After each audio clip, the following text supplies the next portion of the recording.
ये अध्यक्ष महोदय कैसी चर्चा संविधान की जो है बिना प्रधान की।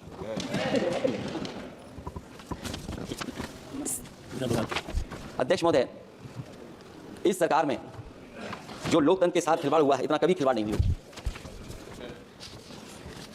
संविधान को परतंत्र बनाकर जो लोग राज करना चाहते हैं, उनके लिए आज़ादी का अमृतकाल सिर्फ एक जुमला है।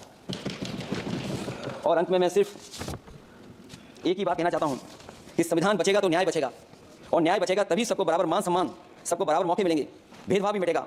और भेदभाव का भाव भी, इसलिए आज फिर से संविधान को बचाने के लिए एक और करो या मरो आंदोलन की जरूरत है। इसलिए अध्यक्ष महोदय, हम आपको भरोसा दिलाते हैं, पिछले चुनाव में भी बहुत सारे सत्ता पक्ष के माननीय लोग ये कहते थे कि हमें इतनी सीटें मिल जाएंगी तो हम संविधान बदल देंगे।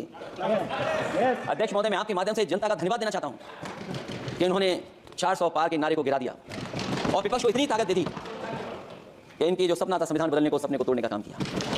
अध्यक्ष महोदय, बहुत सारे साथी इधर के ही उधर हैं, अगर उधर वाले इधर आ गए उसी दिन ये सत्ता से बाहर हो जाएंगे। अध्यक्ष महोदय, आखिरी में मैं कुछ लाइनें कहकर के अपनी बात खत्म करना चाहता हूं। न मेरा है न तेरा है, ये हिंदुस्तान सबका है, नहीं समझी गई ये बात तो नुकसान सबका है। हजारों रास्ते खोजे गए उस तक पहुंचने के, मगर पहुंचे हुए ये कह गए भगवान सबका है। जो इसमें मिल गई नदियां वो दिखाई नहीं देती महासागर बनाने में, मगर एहसान सबका है। अनेकों रंग खुशबू नस्ल के फल फूल पौधे हैं, मगर उपवन की इज्जत आबरू ईमान सबका है। हमें उम्मीद है कि इस चर्चा के बाद बाबा साहब भीमराव अम्बेडकर जी का दिया हुआ संविधान को बदलने का सपना नहीं देखा जाएगा। साथ ही साथ डॉक्टर राममनोहर लोहिया, जिन्होंने समाजवादी आंदोलन का रास्ता दिखाया, नेताजी ने जो संघर्ष करके हम लोगों को जगह पहुंचाया, वहीं लोकनायक जयप्रकाश जी ने इस देश को आगे बढ़ाने के लिए समय समय पर संपूर्ण क्रांति का आह्वान देकर के जागरूक किया। मैं उन सबको याद करते हुए एक बार फिर अध्यक्ष जी आपका बहुत बहुत धन्यवाद देता हूं। श्री कल्याण